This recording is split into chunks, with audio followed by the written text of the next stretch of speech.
இப்ப நான் ஒரு ரோட்டுக்குள்ள போறேன், அந்த ரோட்ல ஃபுல்லா டிராபிக் ஜாம்.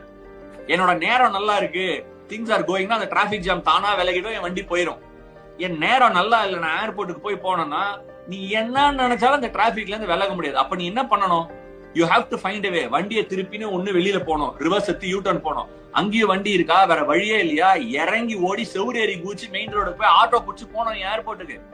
ஆனா இதெல்லாம் யோசிச்சு, இங்க பாரு நான் அதெல்லாம் பண்ண மாட்டேன், என்னைக்குமே நான் கார்ல இருந்து இறங்கி குதிச்சது இல்ல, செவுரேறி குதிச்சது இல்ல, ஆட்டோல போனது இல்ல அப்படின்னா நீ ஏர்போர்ட் போக முடியாது. ஆனா ஒருவேளை நீ எகிரி குதிச்சு செவுரேறி போய் ஆட்டோ பிடிச்சு ஏர்போர்ட் போயிட்டேன்னு வச்சுக்கோ, சக்சஸ் தானே, சக்சஸ் தானே. அப்படி நீ பண்ணலாம். ஒருவேளை நீ இதெல்லாம் குதிச்சு செவுருல இருந்து கீழே விழுந்து அடிபட்டுட்டேன்னா கத்துப்பல்ல. சரி செவுரேறி குதிக்க எனக்கு தெரியாது, அதனால நான் விழுந்துட்டேன் அப்படின்னு சொல்லி செவுரேறி குதிக்க கத்துக்கலாம் லைஃப்ல. ஆட்டோ பிடிச்சு நான் போனது இல்ல அப்படின்னா ஆட்டோ பிடிச்சு போலாம்ல, அதை கத்துக்கலாம்ல.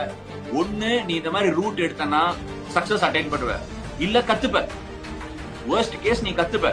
ஆனா நம்ம இந்த மாதிரி நியூ அட்டெம்ப்ட்ஸ் எடுக்காம இருக்க கூடாது. ஏன்னா வாழ்க்கையில நமக்கு இந்த மாதிரி டஃப் டைம்ஸ் வரும்போது இல்ல எதுக்கு வருது சோதனைகள்? கடவுள் ஒண்ணு டெஸ்ட் பண்றாரு. கடவுள் பிலீஃப் இருக்கிறவங்களுக்கு, பிலீஃப் இல்லாதவங்களுக்கு இல்ல. பட் இந்த மாதிரி சோதனைகள் வரதே நமக்கு ஒரு opportunity to try and learn தான்.